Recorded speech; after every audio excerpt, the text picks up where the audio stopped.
Bismillahirrahmanirrahim. Assalamualaikum warahmatullahi wabarakatuh. Alhamdulillahi ala ni'amihi wa syukru lahu ala taufiqi wa amtinani. Asyhadu an la ilaha illallah wahdahu la syarika lahu ta'ziman li sya'ni.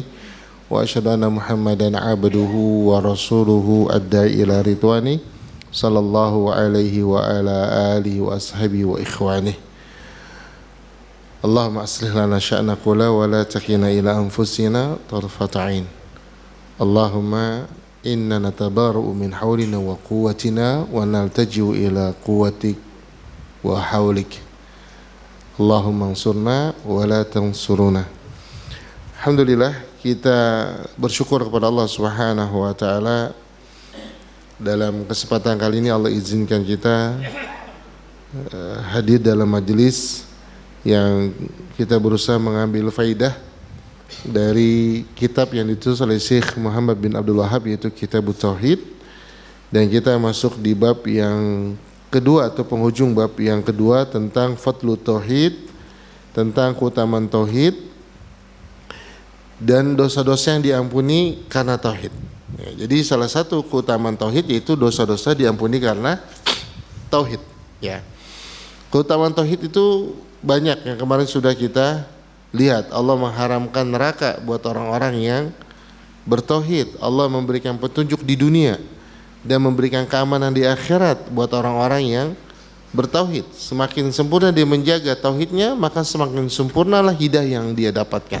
Semakin sempurna dia menjaga tauhidnya, semakin sempurnalah jaminan keamanan di hari akhirat. Dan hari ini kita akan melihat satu hadis Nabi SAW dari Anas radhiyallahu an. Ya, hadis ini riwayat Imam Tirmizi. Anas mengatakan, sami'tu Rasulullah sallallahu alaihi wasallam yaqul qala Allah taala. Ya, aku mendengar Nabi Rasul sallallahu alaihi wasallam bersabda, Allah berfirman. Ini menunjukkan hadis qudsi. Ya.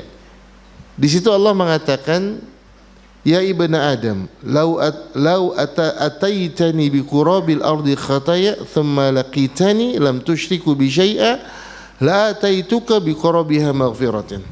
Ya. Wahai anak Adam, seandainya kamu datang kepadaku dengan dosa sepenuh jagat, sepenuh bumi, sedangkan kamu ketika mati, ya, ketika bertemu dengan aku dalam kondisi tidak menyekutukan aku dengan apapun, ya, kamu datang kepadaku dengan membawa dosa sepenuh jagat, tapi kamu enggak syirik kepadaku, la taituka bi qurabiha maghfiratan, maka aku akan datangkan kepadamu ampunan sepenuh jagat pula. Ya, jadi di sini kita lihat di dalam, ya, hadis ini, ya, ketika seseorang bertemu dengan Allah Subhanahu wa taala, artinya orang itu meninggal. Lau ataitani bi qurabil ardi khataya, jika kau bertemu dengan aku, datang kepadaku, artinya meninggal. Ya, ketika orang itu meninggal dengan membawa dosa sepenuh bumi, thumma laqitani la tusyriku bi syai'a, dan kemudian kau bertemu dengan aku tanpa dosa syirik, kau tidak menyekutukan aku dengan sedikit pun, maka aku akan datangkan kepadamu ampunan, ya, sepenuh jagat. Taib jamaah rahimani wa rahimakumullah. Cuma persoalannya, ya, persoalannya, siapa di antara kita yang kemudian, ya, merasa enggak berdosa dan kemudian merasa dosa itu bukan dosa syirik. Misalnya, ya, misalnya ketika Nabi SAW mengatakan ta'isa abdud dinar, celakalah hamba dinar. Berarti ketika dikatakan hamba dinar, dia dikatakan hamba dinar, maka ini bentuk kesyirikan bukan?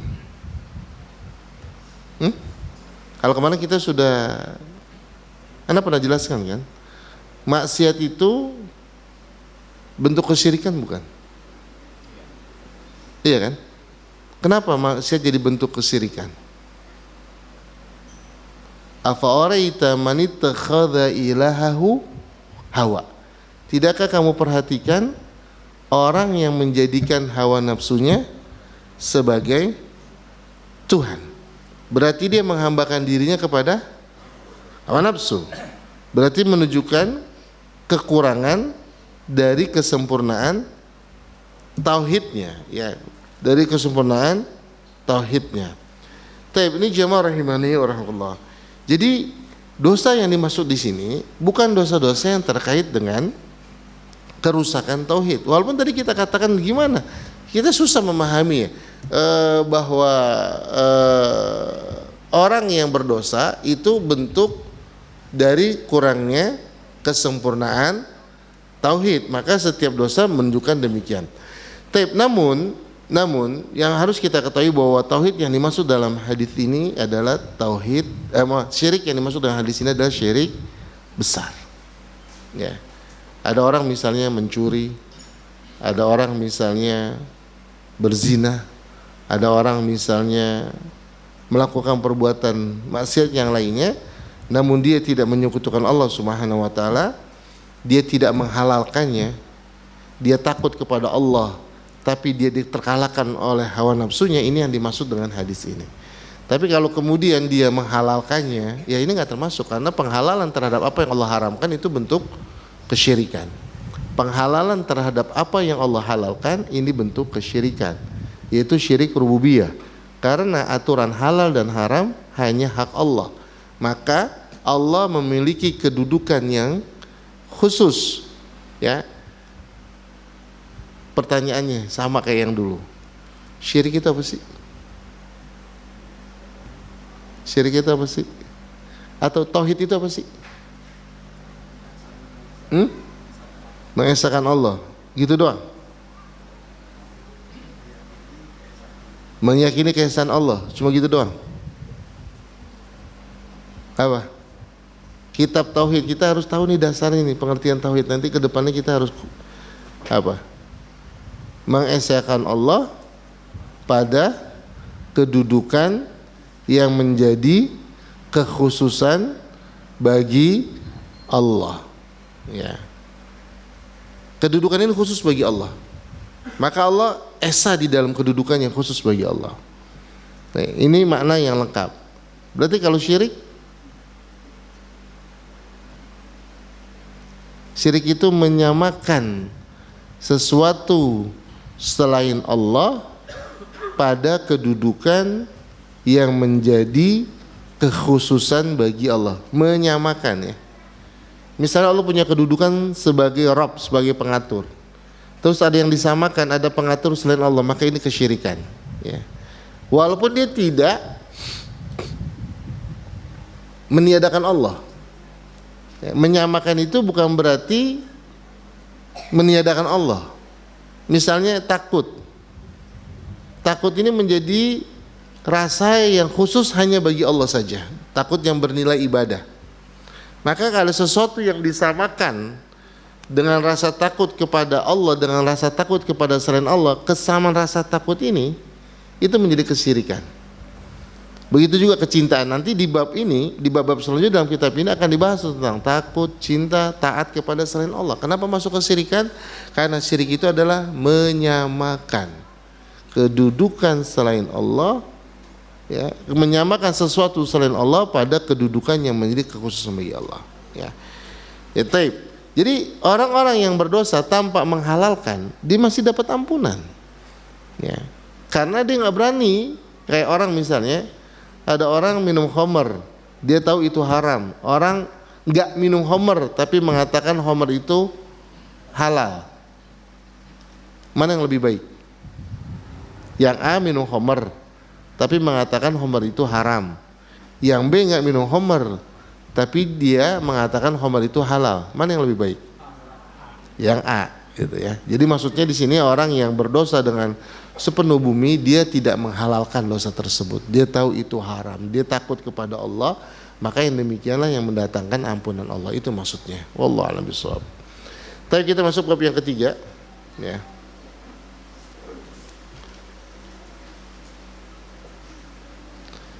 Man haqqaqa tauhida dakhala jannata bighairi hisabin.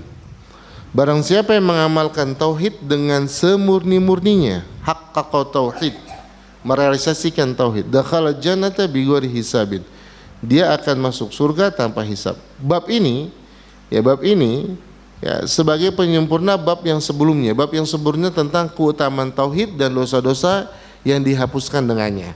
Sekarang bab ini tentang barang siapa yang mengamalkan tauhid masuk surga tanpa hisab. Ini termasuk salah satu keutamaan tauhid. Ya, salah satu keutamaan tauhid itu orang masuk surga tanpa hisab. Ya. Masuk surga itu ada beberapa kondisi. Yang pertama masuk surga tanpa hisab. Kalau yang tanpa hisab dipastikan tanpa mizan. Ya, dia fast track. Langsung ke sirat. Kalau sirat semua harus lewat. Nabi pun melewati sirat. Yang kedua, ya, orang yang masuk surga dihisab, ditimbang, tapi hisabnya mudah. Ya, hisabnya mudah. Ya, dan kemudian Allah masukkan ke dalam surga. Ini yang kita minta. Allahumma hasibni hisaban yasira. Ya Allah, hisablah aku dengan hisab yang mudah. Hisab yang mudah itu maksudnya apa, Pak? Diampuni. Hisab yang mudah itu ditampakkan dosa kita, kemudian Allah mengatakan ghafartu, aku ampuni engkau. Nah, hisab yang mudah. Hisab yang sulit berarti hisab yang dicecer. Kenapa begini? Kenapa begini? Kenapa begini? Kenapa begini? Gitu. Kalau hisab yang mudah ditampakkan dosanya, kamu ngaku ini benar, kamu begini benar, ya udah aku ampuni. Gitu. Ya. Dihisab. Ya. Maka yang demikian nanti kalau timbangannya lebih berat, kebaikannya lebih berat, masuk surga. Yang ketiga dihisab timbangan keburukannya yang lebih berat, maka masuk neraka, pada akhirnya ke surga.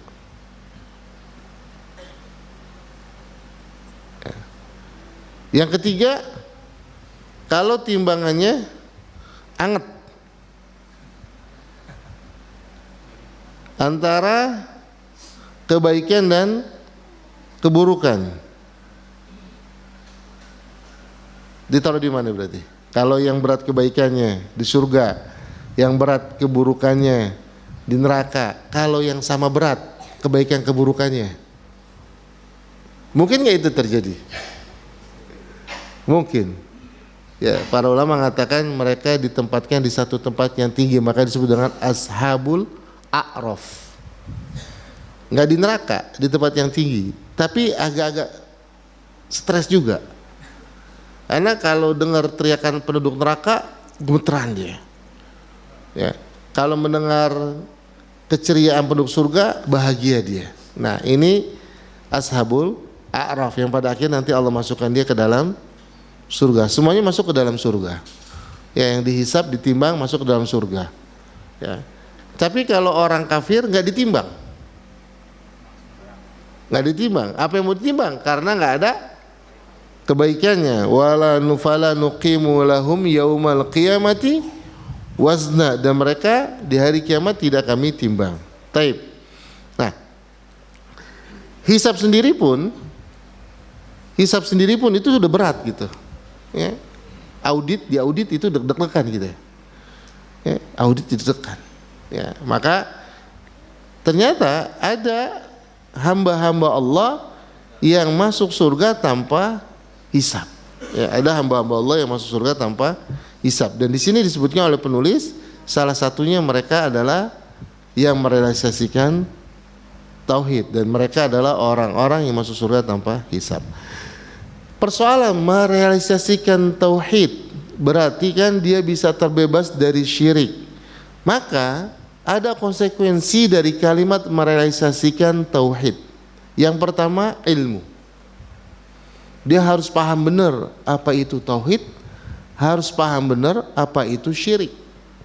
Karena bisa jadi dia cuma merasa telah melaksanakan, merealisasikan tauhid, baru merasa merealisasikan tauhid, padahal belum bertauhid. Merasa telah selamat dari syirik, padahal nggak selamat dari syirik. Contoh misalnya pembantu, vetsin, Vetsin itu apa sih artinya? Vetsin bahasa Indonesia bukan sih? Iya, vetsin ya, penyedap rasa ya.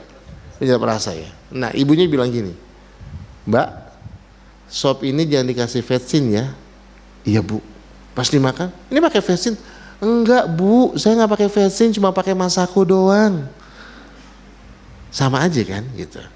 Dia nggak ngerti apa itu vetsin. Gitu. Vetsin itu kan penyedap rasa ya, bisa kalau dalam nyebut merek kan bisa itu Masako, misalnya kemudian Ajinomoto, Miwon, Sasa. Dulu cuma Miwon sama Sasa. Kalau sekarang kan banyak, ada Masako, terus ada apa lagi? Antum jarang masak nih bapak-bapaknya nih kayaknya. Nggak bisa masak ya. Taunya makan doang. Nah, dia nggak ngerti makna vetsin sehingga dia merasa dia tidak memasukkan vetsin, padahal dia telah memasukkan vetsin. Kenapa? Karena dia nggak ngerti makna vetsin. Ini contoh aja gitu. Benar apa salahnya? Ya seperti itulah gitu.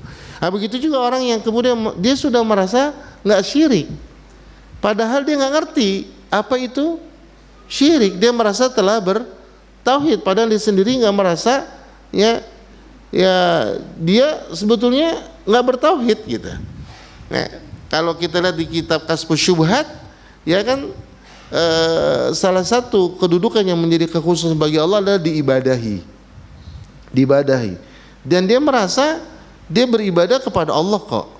Tapi dia lupa bahwa ibadah itu cuma bukan sholat doang, bukan puasa doang, bukan baca Quran doang, tapi rasa takut, cinta, doa, itu semuanya ibadah.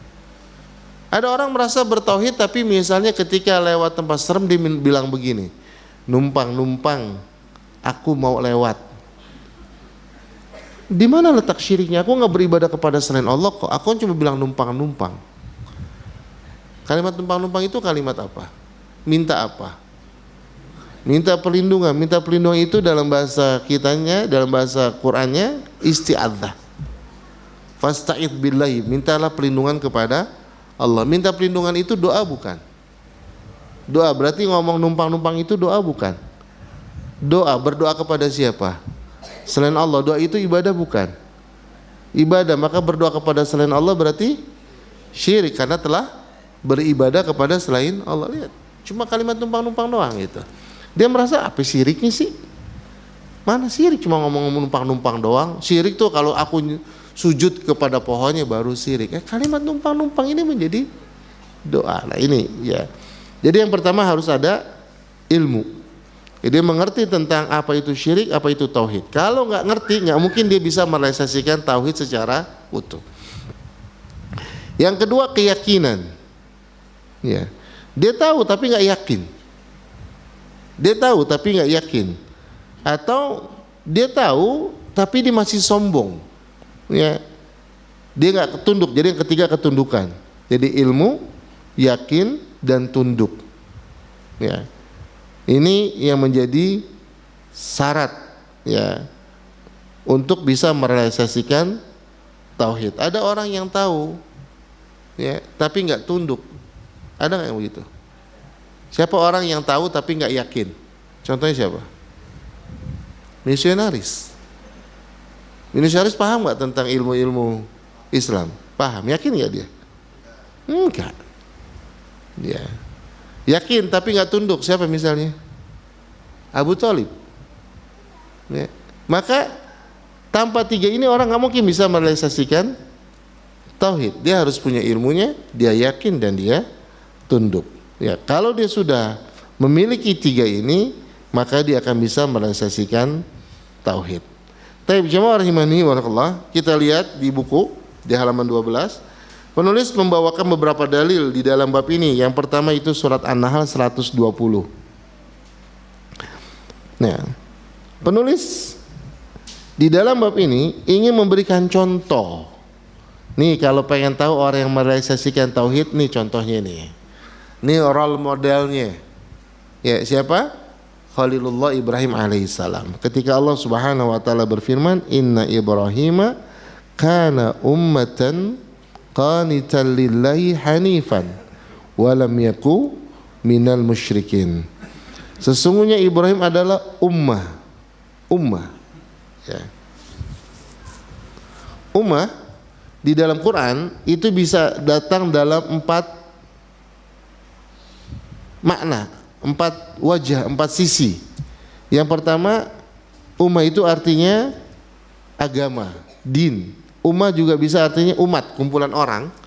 Umat juga bisa artinya dahar, waktu. Umat juga bisa masuknya imam. Apa itu imam? Yang diteladani. Ya. Di sini Allah mengatakan inna Ibrahima kana ummatan. Ibrahim itu adalah imam. Ya, subhanallah. Allah sebutkan Ibrahim sebagai imam kepada Rasul sallallahu alaihi wasallam. Ya, seakan-akan Allah mengatakan Muhammad nih, ini teladan kamu. Siapa? Ibrahim. Maka di dalam Quran ada 2 yang dijadikan tauladan, Ibrahim dan Rasulullah. Di dalam surah Al-Mumtahanah, ya, Allah mengatakan kanat lakum uswatun hasanatu fi Ibrahim walladzina ma'ah. Ya, surah Al-Anbiya laqad kana lakum fi rasulillahi uswatun hasanah. Antum bisa lihat perbedaannya enggak? Qad kanat lakum uswatun hasanah fi Ibrahim. Sungguh terdapat tauladan yang baik pada pribadi Ibrahim dan orang-orang yang besertanya. Ketika Rasulullah, sungguh pada pribadi Rasulullah ada tauladan yang baik. Bisa lihat perbedaannya enggak? Ulang. Kalau Ibrahim, sungguh bagi kalian ada tauladan yang baik pada Ibrahim dan orang-orang yang besertanya. Kalau Rasul, sungguh bagi kalian pada pribadi Rasulullah terdapat tauladan yang baik. Bedanya di mana kira-kira? Menyampaikan. Di mana lagi bedanya? Hah?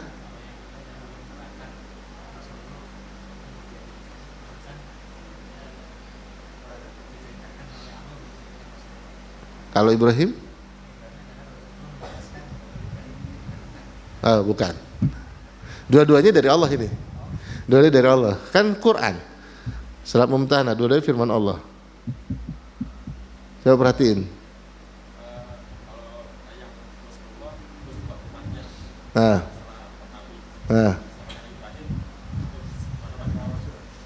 Bukan. Coba perhatikan. Kalau Ibrahim, redaksinya tauladan dulu baru pribadi.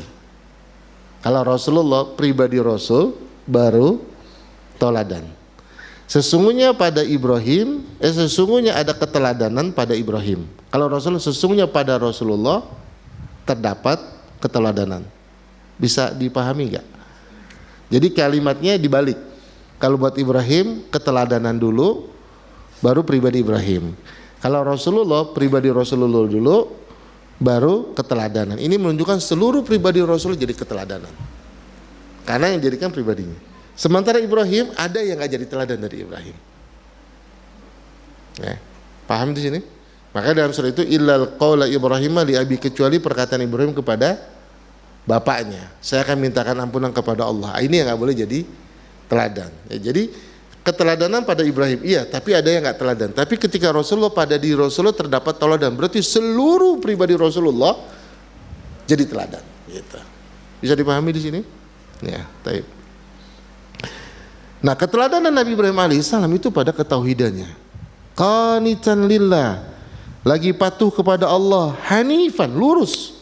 Ya, nanti akan kita lihat apa itu makna walam yakum minal musyrikin, dan tidak pernah menjadi orang-orang yang ya melakukan kesyirikan.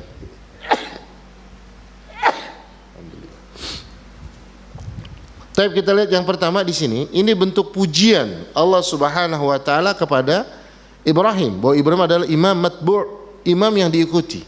Ya, karena Ibrahim juga salah satu dari ulul azmi. Ya, ulul azmi. Ya, siapa aja ulul azmi? Siapa ulul azmi? Daud, Musa, Ibrahim, Isa. Ada yang pendapat yang lain? Ulul azmi ada berapa? 5. Apa aja? Siapa aja?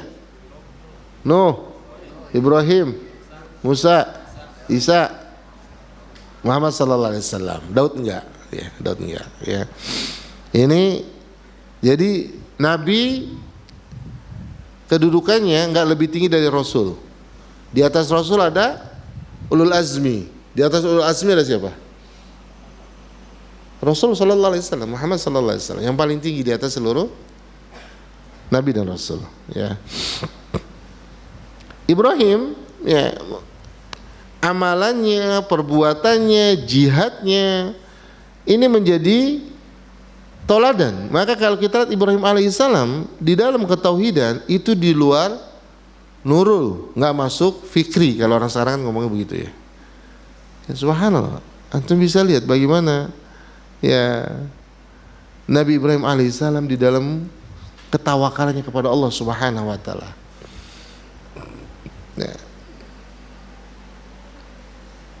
Yang pertama bisa kita lihat waktu Nabi Ibrahim mau dibakar.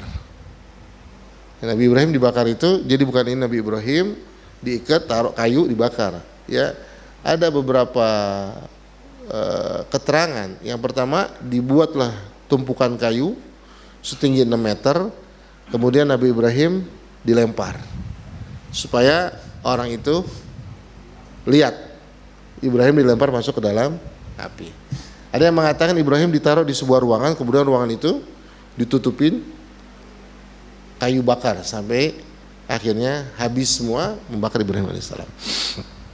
Nah, ada sebuah ucapan yang diucapkan oleh Ibrahim alaihissalam, hasbiyallahu ni'mal maula wa ni'mal wakil. Cukuplah Allah bagiku sebagai sebaik-baiknya penolong dan pelindung. Ya, itu sahih hadisnya. Ada satu peristiwa sebelum itu yang itu memang masih diperdebatkan para ulama. Ketika Nabi Ibrahim alaihissalam mau dibakar, malaikat Jibril datang. Ya Ibrahim, alaka haja. Ibrahim punya kebutuhan enggak? Butuh bantuan enggak? Kalau kita udah diikat mau dibakar, Jibril datang. Butuh bantuan enggak? Kita bilang apa kira-kira? Kenapa enggak dari tadi baru sekarang datang? Tapi apa kata Ibrahim alaihissalam? Amma ilaika fala. Kalau kepada kamu enggak, cukuplah Allah sebagai penolongku. Lihat, bantuan Jibril aja ditolak, cukup Allah sebagai penolongku. Makanya Allah yang langsung take over itu. Allah yang langsung turun tangan. Langsung Allah berkata, ya nar kuni bardan wassalaman. Api, jadi dingin dan berikan keselamatan. Subhanallah. Ibrahim alaihissalam dibakar. Tawakal sama Allah. Ini orang yang merealisasikan tauhid. Subhanallah. Makanya di bab ini penulis memberikan contoh dulu. Ya, orang yang merealisasikan tauhid nih, kalau melihat nih realisasikan tauhid Ibrahim alaihissalam. Ketundukannya kepada Allah Subhanahu wa taala. Ya. Meninggalkan istri dan anaknya yang masih kecil di tanah yang tandus. Mekah pada itu tandus pada saat itu. Ya. Cuma ada berigai, kantung air. Ya.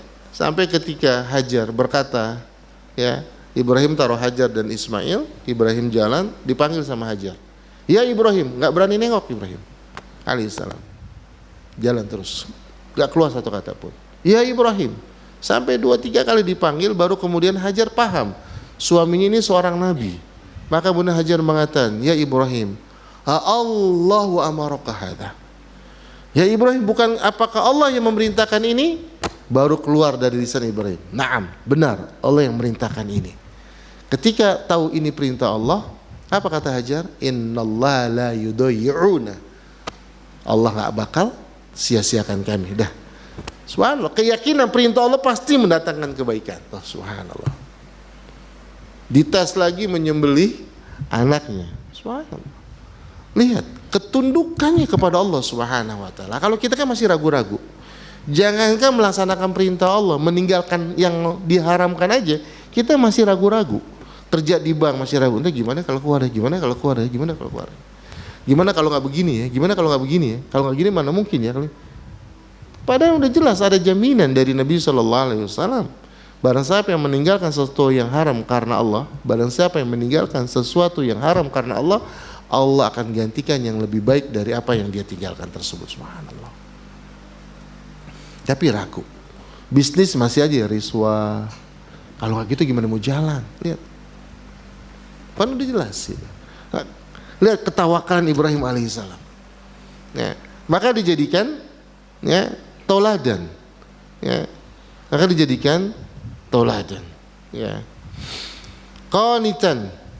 Qanitan di sini kalau misalnya diterjemahkan patuh, ya. Ya, dawamut ta'ah wal istimraru fiha ala kulli hal. Ya, kepatuhan kepada Allah Subhanahu wa taala dalam segala kondisi, ya, dalam segala kondisi terus beribadah kepada Allah Subhanahu wa taala. Ya, sebagaimana Nabi sallallahu alaihi wasallam, Nabi berzikir kepada Allah, beribadah kepada Allah dalam segala kondisi. Ya, maka kita dapat azkar yaumiyan, zikir-zikir harian dari bangun tidur sampai tidur lagi. Zikir dalam segala kondisi. Ya, zikir ketika butuh, zikir ketika dapat pertolongan, zikir ketika butuh pertolongan, semua ada ya bentuk ketaatan kepada Allah dalam segala kondisi. Itu qanitan, patuh kepada Allah dalam segala kondisi. Ya, karena ada orang yang patuh kepada Allah kalau pas lagi senang doang. Ya. Maka dikatakan wa minan nasi ma ya'budullah 'alal harf. Ada orang yang beribadah kepada Allah di pinggiran. Idza asabatu khaira it'amana bih. Kalau dikasih kebaikan tenang dia beribadah kepada Allah. Wa idza asabatu fitnah inqalaba 'ala wajhi. Tapi ketika dikasih cobaan dia berbalik ke belakang. Atau sebaliknya, ada orang ketika dapat cobaan salatnya khusyuk. Tapi pas dapat rezeki bablas. Ya. Tapi Ibrahim alaihissalam enggak, qanitan dalam segala kondisi. Mau senang, mau susah, mau miskin, mau kaya, mau berdiri, mau duduk, selalu dalam ketaatan kepada Allah Subhanahu wa taala sebagaimana Rasul kita sallallahu alaihi wasallam. Hanifan. Yang pertama tadi imam, ummah artinya imam teladan, kemudian qanitan patuh dan hanifan. Ma'ilan anisyirk. Ya. Tidak cenderung kepada kesirikan. Ya. Walam yakum minal musyrikin, dan Nabi Ibrahim enggak pernah jadi orang musyrik selama-lamanya. Maksum, ada penjagaan dari Allah Subhanahu wa taala dari kesyirikan. Ya, sebagaimana Rasulullah sallallahu alaihi wasallam. Rasulullah SAW hidup di tengah-tengah orang-orang musyrik, tapi Rasul enggak pernah nyembah berhala sekalipun. Bahkan nyentuh berhala, yang ngusap berhala enggak pernah. Ada di dekat Ka'bah itu. Ya, ketika Rasul sedang tawaf bersama Zaid bin Harisah, ada satu patung yang diusap namanya Na'ilah. Itu Zaid bin Harisah dalam sebuah hadis mengatakan, aku ditegur oleh Rasulullah, jangan usap. Ya. Tapi orang-orang Quraisy kalau tawaf ngusap patung itu, maka Zaid ngumpet-ngumpet gitu. Pas Rasul nggak ngeliat, ngusap, diomelin sama Rasul sallallahu alaihi wasallam. Jadi Rasul walam yakum minal musyrikin. Dijaga. Ya, dijaga. Begitu juga Ibrahim alaihissalam. Taib jamaah rahimani wa rahimakumullah. Ini Ibrahim alaihissalam yang dipuji oleh Allah Subhanahu wa taala. Dari ayat ini, ya harusnya kita juga mencintai Ibrahim alaihissalam karena dipuji oleh Allah.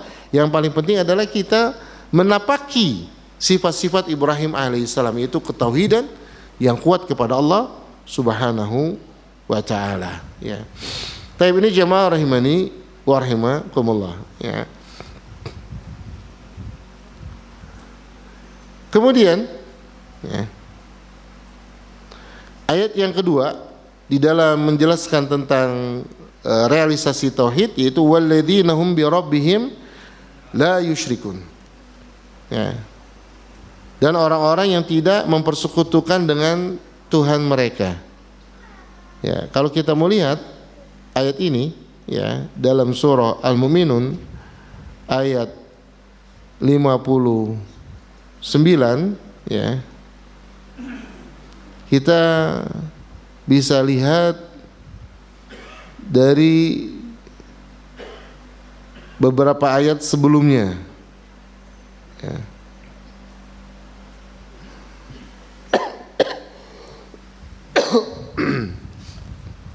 Atau potongan ayat yang utuh. Antum lihat surat Al-Mu'minun surah ke-23 ayat 59.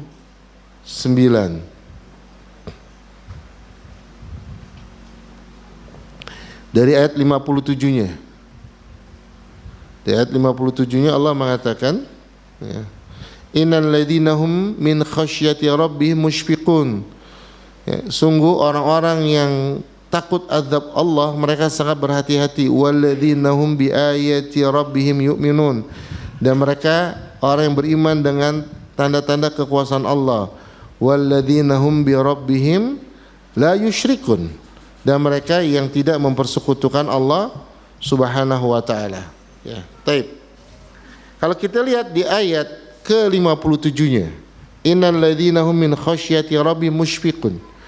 Ya, mereka orang yang berhati-hati karena takut kepada azab Allah Subhanahu wa taala. Ya. Dan kita tahu bahwa orang yang takut terhadap azab Allah berarti dia telah menjauhi dirinya dengan maksiat. Sebagaimana doa yang sering kita minta, Allahumma qsim lana min khasyatika ma tahulu bainana wa baina maksiatik. Ya Allah, munculkanlah ya di hatiku mutiara rasa takut kepadamu yang dengan takut itu menjadi jurang antara aku dan maksiat kepadamu. Jadi ayat ini surah Al-Mu'minun ayat 57, orang yang takut kepada Allah Subhanahu wa taala mereka orang yang hati-hati enggak mau melaksanakan kemaksiatan. Nah, ini menunjukkan bahwa orang yang tidak mempersekutukan Allah adalah orang yang jauh dari kemaksiatan kepada Allah Subhanahu wa taala. Sebagaimana yang tadi saya katakan ketika Allah berfirman ya di dalam surah Al-Jasiyah ayat 23, afa-araita man ittakhadha ilahahu hawa. Tidakkah kau perhatikan mereka yang menjadikan hawa nafsunya sebagai Tuhan. Nah, jadi menjadikan hawa nafsu sebagai Tuhan, maka dia akan bermaksiat. Dan orang yang bermaksiat, orang yang sempurna menjaga tauhidnya. Jadi urutan ayat ini, surat Al-Mu'minun ayat 59, sebelumnya dijelaskan bahwa ya mereka takut berbuat dosa, mereka beriman dengan kekuasaan Allah dan mereka tidak mempersekutukan Allah. Bentuk tidak mempersekutukan Allah adalah mereka jauh dari maksiat. Ini maksud dari ayat ini. Kenapa ayat ini dijadikan dalil bahwa walladzina hum bi rabbihim la yusyrikun, dan mereka orang yang tidak mempersekutukan Allah dengan sesuatu apapun. Pemahaman ini bukan sekedar enggak syirik doang, enggak nyembah berhala, tapi dia juga enggak bermaksiat karena maksiat merupakan bentuk dari kesyirikan yang tadi sudah saya jelaskan. Ya. Taib. Ya, maka dia menjauhi dari syirik yang bersifat umum, ya. Tapi orang yang beriman enggak mungkin dia enggak pernah melaksanakan dosa. Dia pasti berdosa, tapi dengan ketauhidannya dia buru-buru bertaubat. Ya. Tapi ini jamaah rahimani wa rahimallahu, sebagaimana Allah sebutkan walladzina idza fa'alu fahishatan aw dzalamu anfusahum dzakarallaha fastaghfaru lidzunubihim. Ya. Dan orang-orang yang jika melakukan perbuatan mungkar ya atau kezaliman terhadap diri mereka sendiri, mereka ingat kepada Allah dan beristighfar kepada Allah atas dosa-dosa mereka. Ya. Ya tadi mereka berbuat dosa tanpa kesombongan, mereka berbuat dosa dengan rasa takut kepada Allah, walaupun kejeblos ke dalam dosa, mereka bertobat. Nah, ini orang yang merahasiakan tauhid. Tapi orang yang terus-menerus melakukan perbuatan dosa, berarti orang itu tidak merahasiakan tauhid. Taib. Sekarang yang lebih jelasnya lagi, bahwa tauhid itu masuk ke dalam surga tanpa hisab, ya lebih jelasnya lagi, ya kalau dua ayat ini, yang pertama surah An-Nahl, ya penulis memberikan gambaran yaitu Ibrahim alaihissalam. Kemudian dalam surah Al-Mu'minun 59 penulis ingin mengatakan orang yang merahasiakan tauhid adalah orang yang enggak banyak berbuat dosa. Nah, sekarang dalil yang ketiga, ya dalil yang sebenarnya yang langsung menunjukkan tentang ya hal-hal perbuatan yang memasukkan orang ke dalam surga tanpa hisab. Kita baca dulu. Wa an Husain bin Abdurrahman, dari Husain bin Abdurrahman berkata, kuntu inda Sa'id bin Jubair. Aku berada di sisi Sa'id bin Jubair. Ini dua orang ini, ya Husain bin Abdurrahman dan Sa'id bin Jubair. Husain dan Sa'id ini dua-duanya dari kalangan tabi'in. Ya, Husain dan Sa'id ini dari kalangan tabi'in. Ya. Kemudian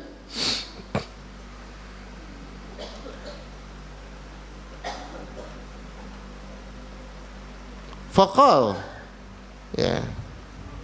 Dari Husain bin Abdurrahman berkata, aku berada di sisi Sa'id bin Jubair. Ya. Lalu ia berkata, Sa'id bin Jubair berkata, ayyukum ra'al kawkab alladhi inqaddal bariha. Siapa di antara kalian ya, yang melihat bintang yang jatuh bariha semalam? Ya, jadi Sa'id mengatakan, ya, siapa di antara kalian yang melihat bintang jatuh semalam? Fakultu ana, dan aku mengatakan saya. Siapa yang mengatakan saya di sini berarti? Husain mengatakan saya ngelihat bintang jatuh semalam. Thumma qultu, kemudian aku mengatakan, amma ini lam akun fi salatin, tapi aku tidak dalam kondisi salat. Subhanallah, jemaah. Ya. Ini orang salih. Biasanya para sahabat kalau melek di waktu malam mereka salat. Husain enggak mau. Orang beranggapan dia melakukan sebuah kebaikan yang dia sendiri tidak melakukannya. Langsung dia membuat disclaimer. Aku lihat bintang jatuh semalam, tapi aku lagi nggak sholat. Subhanallah. Kalau orang sekarang kan beda.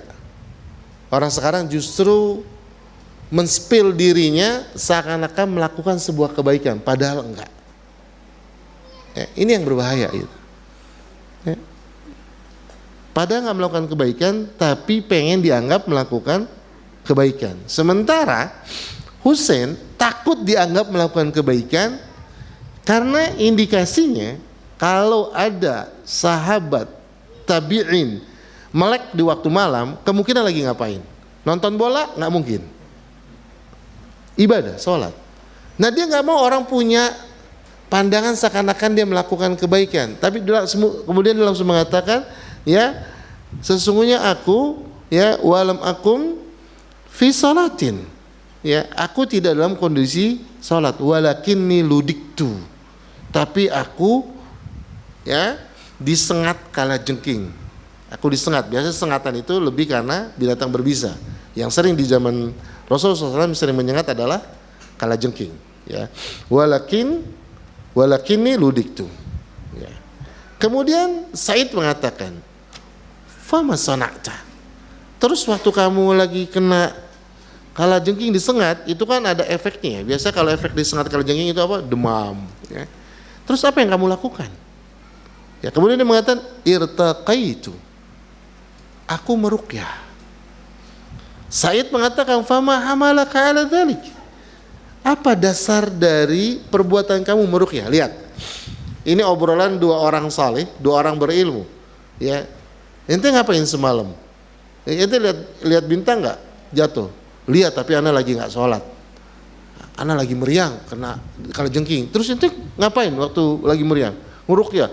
Dasarnya apa? Lihat, subhanallah. Dialog ilmiah di antara dua orang ini dari kalangan tabi'in. Fama hamalaka ala dzalik. Apa yang membuat kamu melakukan hal tersebut? Ya. Lihat. Husain mengatakan, aku berkata, hadithun hadatsanahu asy-Sya'bi. Sebuah hadis yang diceritakan kepada kami dari Sya'bi. Lihat, dasarnya langsung hadis. Kenapa ente nguruqyah? Kata teman Anda suruh nguruqyah. Enggak begitu jawabannya.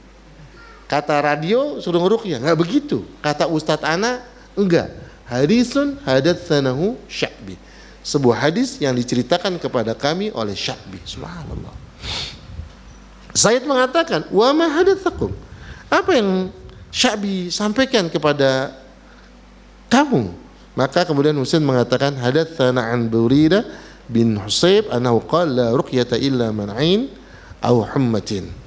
Itu sebuah hadis yang didapatkan, ya, diceritakan dari Buraidah bin Husayb. Sesungguhnya dia mengatakan, ya, Nabi sallallahu alaihi wasallam bersabda, ya, tidak ada ruqyah atau tidak diperbolehkan ruqyah kecuali pada dua penyakit, yaitu ain dan humma. Humma itu demam disebabkan sengatan. Jadi karena aku kena sengat, maka aku meruqyah, karena meruqyah dibolehkan buat dua hal, ain dan humma, ya.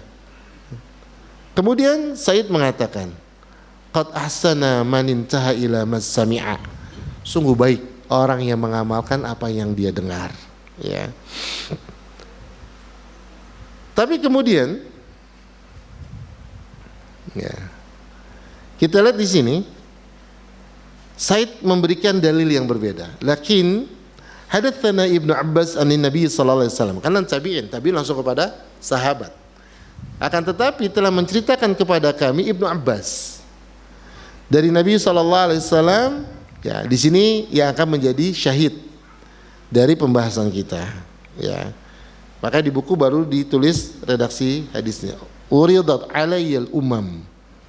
Diperlihatkan kepadaku umat-umat yang banyak. Faraitun nabiyya wa ma'u rahtun. Dan aku melihat Nabi yang bersamanya beberapa orang. Rahtun itu antara 3 dan 9. Antara 3 sampai 9 itu rahtun. Berarti ada Nabi yang umatnya cuma 4, 8, ya, itu rahtun. Ya, cuma beberapa orang saja antara 3 sampai 9. Ya. Kemudian wan nabiyya wa ma'ahu rajul wa rajulan. Dan nabi yang bersamanya itu 1 atau 2 orang. Yang tadi 3 sampai 9. Yang ini cuma 1 atau 2. Wan nabiyya laisa ma'ahu ahad. Dan nabi yang enggak bersamanya 1 orang pun. Masya Allah. Berarti entar nabi masuk surga ada yang cuma sendirian. Ya. Berarti dakwanya berhasil enggak? Pengikutnya cuma 1, bahkan enggak dapat pengikut, dakwanya berhasil enggak? Hah?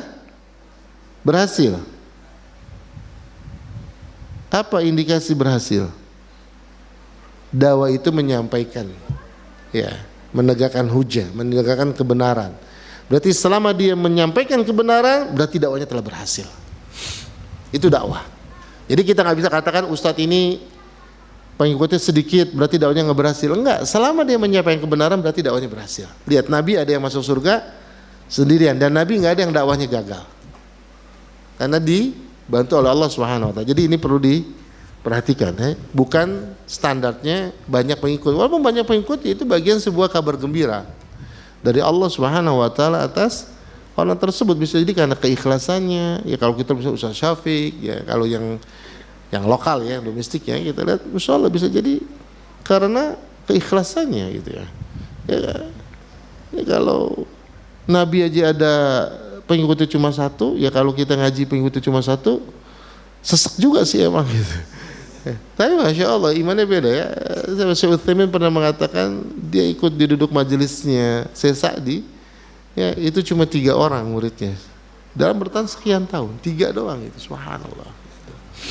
Ya kalau kita gitu muridnya 3, ustadznya sabar, majelis taklimnya nggak sabar. Ustadz kayaknya udah ada Ustadz gitu, cuma dikit Ustadz yang datang gitu. Ya subhanallah. Idrufi ali sawadun azimun. Kemudian ditunjukkan kepadaku sawadun azimun. Sawadun azimun ya maksudnya adalah orang yang begitu banyak, ya, orang begitu banyak.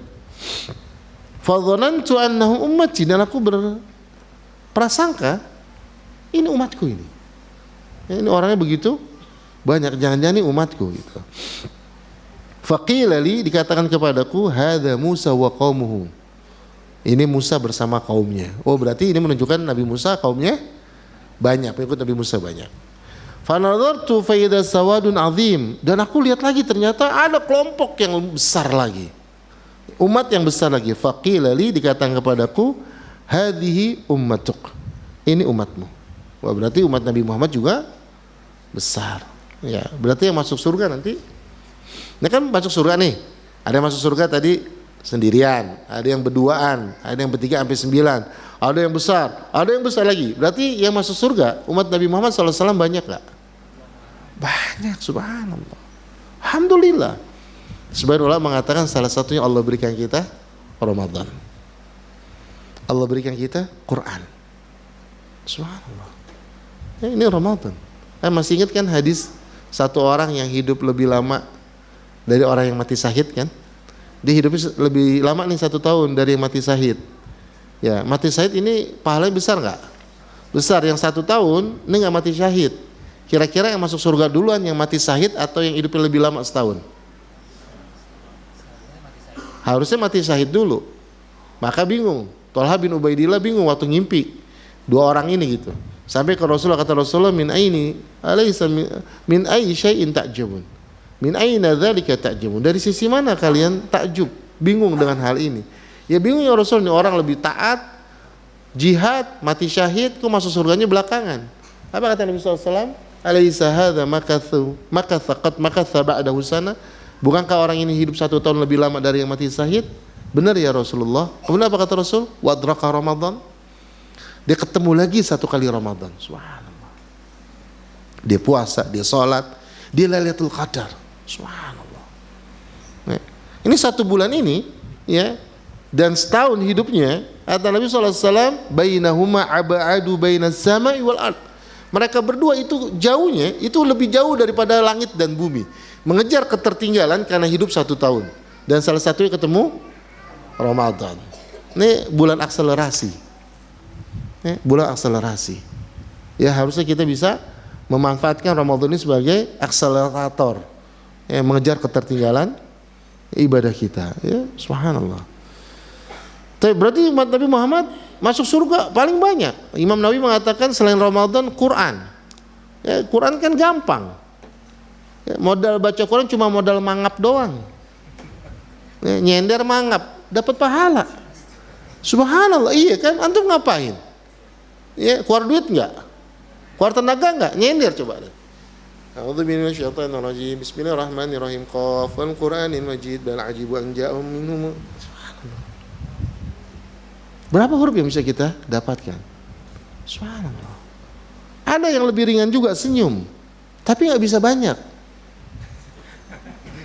Coba kita bisa banyak, coba antum senyum depan rumah sambil duduk itu senyum. 1-5 kali tetangga bilang, Allah orang ini pas Ramadan baik banget sih gitu. Udah 20 kali orang gak berani lewat depan rumah kita, muter dia, takut ditimpuk. Ini stresnya gak dapet THR nih orang gitu. Oke, jangan berhenti baca Quran. Kemudian ketika dijelaskan umat Nabi Muhammad banyak, kemudian dikatakan wa ma'ahum sab'una alfan yadkhulunal jannata bighairi hisabin wala adzabin. Bersama mereka ada 70 orang yang masuk surga tanpa hisab, tanpa azab. Oh, Masya Allah, 70.000 orang. Besar gak jiwa kita mendengar hadis ini? Sempit, 70.000 orang. Gak usah di zaman Nabi, sekarang aja. Gak usah sedunia, setanggerang aja ya Allah. Ya, di Tangerang ini orang-orang solehnya udah banyak banget, 70.000. Gue masuk gak deh kalau di Tangerang doang. Ini standar Tangerang aja kita udah gak pede gitu, 70.000. Ya. Coba kita lihat 70.000. Jalan-jalan ke pesantren. Ya Allah, tuh anak pesantren tiap hari baca Quran.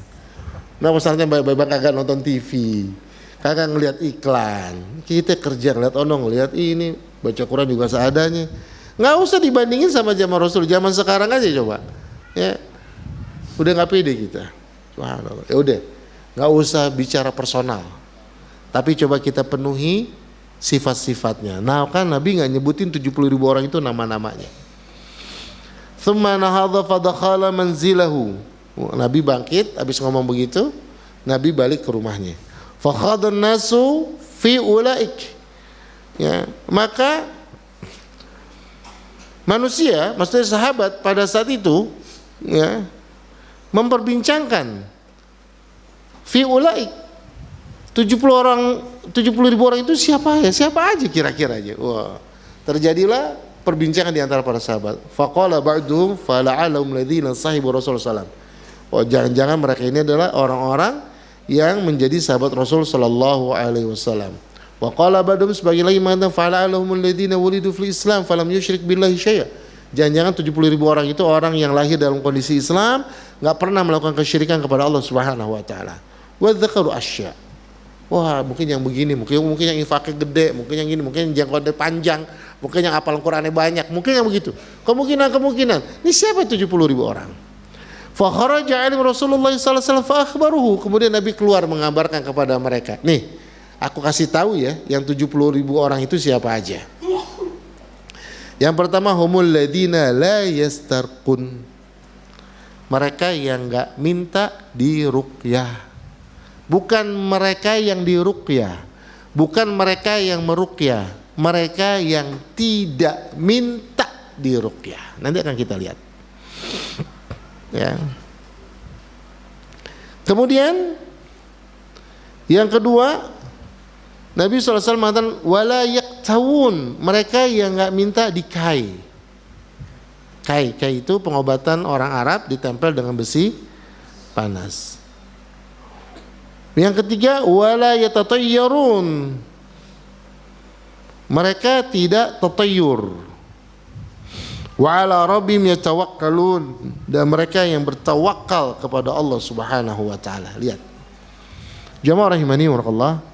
Ternyata 70.000 orang yang masuk surga tanpa hisab, mereka 4. Enggak minta diruqyah, enggak minta dikai, enggak tatayyur. Tokoh itu menyandarkan kesialan kepada selain Allah. Yang keempat, mereka bertawakal, bergantung kepada Allah. Ini merupakan kesempurnaan tauhid. Taib, Nabi mengatakan mereka yang tidak minta diruqyah. Sekarang kalau kita minta diobati sama dokter, termasuk nggak di dalam hadis ini? Tidak. Apa bedanya minta diruqyah sama minta diobatin?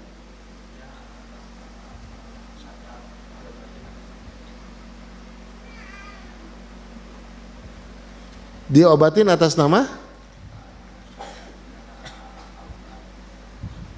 Al-Quran, tapi nggak di situ.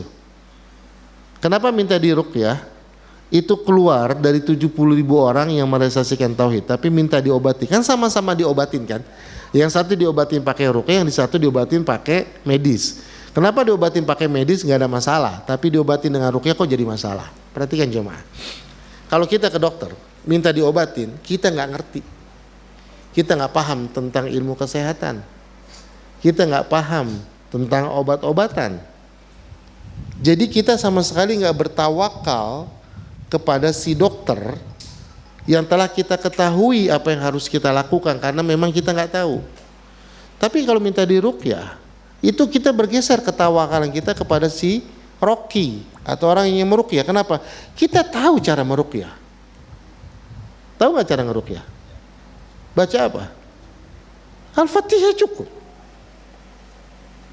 Ya kan? Baca apa? Ayat kursi cukup. Kenapa minta diruqyah? Ketika kita tahu cara ngeruqyah, tapi kita minta kepada orang lain, berarti kita bergeser ketawakalannya kepada orang lain. Kalau dokter kita emang nggak tahu, itu beda lagi. Kita tawakal kepada Allah karena dokter yang tahu ilmunya, saya nggak tahu. Ini beda dengan ruqyah. Paham di sini? Maka jangan minta ruqyah, ya, karena ruqyah itu sebab yang bisa mengobati kita Allah, ya. Yang dibaca sama Imam Ahmad bahkan belum baca apa-apa, setannya udah kabur gitu, baru sendalnya doang kan, ya Imam Ahmad ya. Antum ada yang kesurupan bawa sendalnya Ustadz, ya, setannya nggak kabur malah ketawa, dia kata gitu. Subhanallah. Jadi ini jamaah, tidak minta diruqyah. Tidak minta diruqyah. Subhanallah. Tidak tatayur. Tatayur itu menyandarkan kesialan kepada selain Allah. Berarti ada Rabb selain Allah. Karena yang bisa mendatangkan kesialan cuma Allah. Tapi disandarkan kepada selain Allah, berarti ada Rabb, dan dia menunjukkan tauhidnya nggak sempurna. Ya. Misalnya apa? Rumah tusuk sate. Ya jelas rumah tusuk sate itu berbahaya di jalan gede. Ya orang kalau nabrak nggak ngerem, dung ketabrak begitu. Tapi kalau di gang kecil rumah tusuk sate, gimana? Terus apa? Bahkan di tempat-tempat yang berlabel syariat, itu liftnya kadang-kadang nggak ada angka 13, nggak ada angka 4. Tatayur. Terus apalagi yang menyadarkan sial bisanya? Mau berangkat gelas pecah, ya nggak jadi berangkat. Tatayur. Ketiban cicak. Ya, cicaknya ada di atas duren tapi duk ketiban. Aduh, gue nggak kerjanya ketiban cicak. Wah, sebetulnya cicak, iya cicak nempel di duren masalahnya. Ya. Subhanallah. Ya, taib. Ini menunjukkan kesempurnaan tauhid. Faqama Ukasha bin Mihsan. Kemudian Ukasha bin Mihsan bangkit dan berkata, "Ud'ullaha ayyaj'alani minhum." Rasulullah, doain dong, berdoalah kepada Allah untukku agar menjadikan aku bagian dari 70.000 orang tadi. Apa kata Rasul? Anta minhum. Kau bagian dari 70.000 orang tadi. Ukasha bin Mihsan berarti dapat kabar dari Rasul sallallahu alaihi wasallam masuk surga tanpa hisab. Kemudian bangun lagi laki-laki yang lain, ud'ullahi ja'alani minhum. Rasulullah, aku juga dong, doain dong biar aku termasuk dari 70.000 orang itu. Lihat, cerdasnya Rasulullah. Lihat, ilmu komunikasi Rasulullah yang keren. Rasul mengatakan sabaqaka biha Ukasha. Ukasha telah mendahulinya. Ya, kalimat Ukasha telah mendahulinya. Yang pertama, ini menutup kemungkinan ntar orang bangun lagi. Kalau bilang, ya Rasul doain saya dong. Ah, kamu bukan. Yang lain bangun, aku dong, aku banyak kan. Tapi dikatakan usaha telah mendahulinya, itu menutup yang lain nggak akan nanya lagi. Yang kedua, nggak membuat orang itu sedih. Kau bukan termasuk dari mereka, cek langsung down gitu. Subhanallah, ini Rasul sallallahu alaihi wasallam. Lihat ilmu komunikasi Rasulullah. Ya, sallallahu alaihi wasallam. Ini jamaah rahimani wa tentang orang-orang yang merealisasikan tauhid, maka dia akan masuk surga tanpa hisab, dan ini merupakan salah satu dari fadilah keutamaan tauhid. Dia masuk surga tanpa hisab dan tanpa azab. Baik, wallahu alam bissawab. Wassallallahu nabiyana Muhammadin wa ala alihi wasallam wa akhiru da'wana alhamdulillahirabbil alamin. Tapi ada yang mau nambahin silakan sebelum ditutup.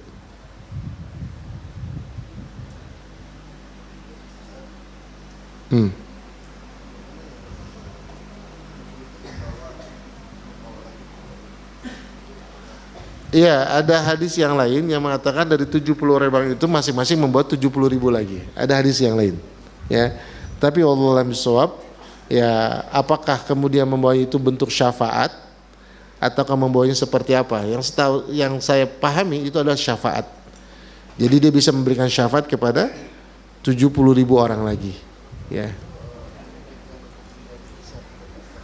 Iya, sama.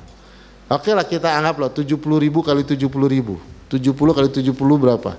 4.900 juta berarti ya. Ya. Tapi berarti kan kalau 70.000 kali 70.000 itu berapa coba? 70.000 kali 70.000. Kita ngitung begini aja ribet ya. Berapa? 7 kali 7 49. 4,9. 490 juta berarti ya? Hah? Apa 4,9 miliar? 4,9 miliar ya? Kan masing-masing bawa 70.000 lagi. Berarti 70.000 kali 70.000. Benar gak sih 4,9 miliar? 4,9 miliar kan? 4,9 miliar. Sekarang di dunia ini udah berapa miliar umat Islamnya? Itu 15 abad ada gak sekitar 10 miliar? Lebih 4,9 kita masih ciut juga gitu.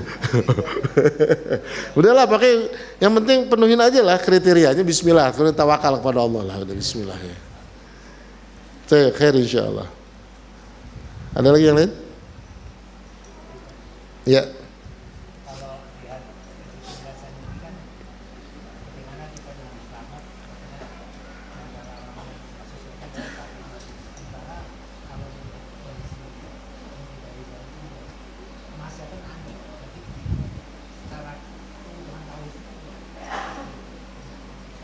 Ya nggak apa-apa, terus saya takut begitu.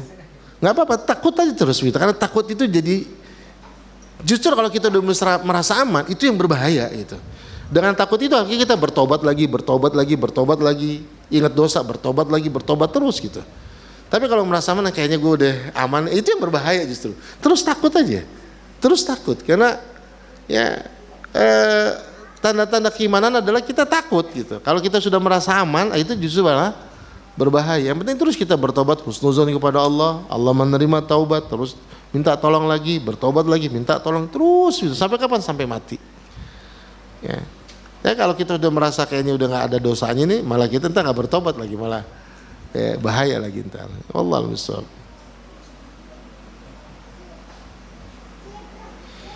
Apakah metode ru'yah hilal lebih utama dan syar'i dibanding metode hisab? Apakah ada riwayat hadisnya? Ya, Nabi mengatakan kami umat yang tidak berhitung. Ya, pada dasarnya kalau kita lihat, memang ada teknologi. Tapi syariat Islam itu syariat yang berlaku sampai akhir zaman, bukan pada zaman tertentu. Suatu saat, suatu kondisi, kalau semua pakai hisab, pertanyaannya, ya ternyata kalau misalnya pakai hisab, syariat hisab, nggak semua orang bisa punya kemampuan hisab. Ya, misalnya suatu buat gitu, terjadi gempa, mati lampu di satu negara gitu, atau terjadi perang, alat-alat rusak, informasi rusak, kita nggak dapat kabar. Ya, kalau pakai hisab kita kesulitan akhirnya. Tapi pakai ru'yah semua manusia bisa ru'yah. Jadi kenapa pakai ru'yatul hilal? Karena ru'yatul hilal syariat Islam ini akan berlaku pada kondisi apapun, bagaimanapun, sampai kapanpun. Ya. Tapi kalau hisab hanya dalam kondisi tertentu. Memang ada teknologinya, iya. Ya. Ini Masya Allah itu. Yang kedua, mengkompromikan hisab dan ru'yah itu pada wujudul hilal dan imkanu ru'yah. Hisab keberadaan bulan, walaupun cuma sekian derajat sudah ada bulan, maka sebagian mengatakan sudah masuk Ramadan, sebagian mengatakan imkanu ru'yah. Imkanu ru'yah itu kemungkinan bulan terlihat. Jadi hisab itu bisa menghitung ya kemungkinan bulan itu terlihat, ya, dan dikonfirmasi dengan ru'yah, dan itu derajatnya. Sementara ada yang standarnya yang penting ada bulan, walaupun secara ru'yah nggak mungkin terlihat. Jadi silakan pakai metode hisab sebagai sebuah perkiraan, sementara dikonfirmasi dengan ru'yah. Ya seperti Ramadan tahun ini, wallahu a'lam bishawab. Ya, tahun ini kita hitungannya sesuai dengan hisab. Ya, keputusan Menteri Agama, pemerintah sesuai dengan hisab. Anggap aja hisab Muhammadiyah. Ya, tapi yang menenangkan kita, ternyata ru'yatul hilal dilakukan di Aceh, dan di Aceh sudah ada yang melihat dan bersaksi secara syariat, nggak ada masalah. Jadi kita meyakini puasa kita pun tahun ini pun berdasarkan ru'yatul hilal, karena ada yang sudah melihat di Aceh. Gitu. Dan itu cukup, 1-2 orang cukup untuk seluruh negeri. Gitu ya. Wallahu a'lam bishawab. Ya. Ada orang mengatakan saya emang nggak peduli lah, yang penting mana yang lebarannya cepet, itu yang masalah itu. Kalau perlu puasa belakangan, lebarannya duluan gitu. Ya. Wallahu a'lam. Mudah-mudahan yang sederhana ini bermanfaat. Wassalamualaikum warahmatullahi Muhammadin wa ala alihi wasallam wa akhiru da'wana alhamdulillahirabbil alamin subhanallahi wa bihamdik asyhadu an la ilaha illa anta astaghfiruka wa atubu ilaik. Assalamualaikum warahmatullahi wabarakatuh.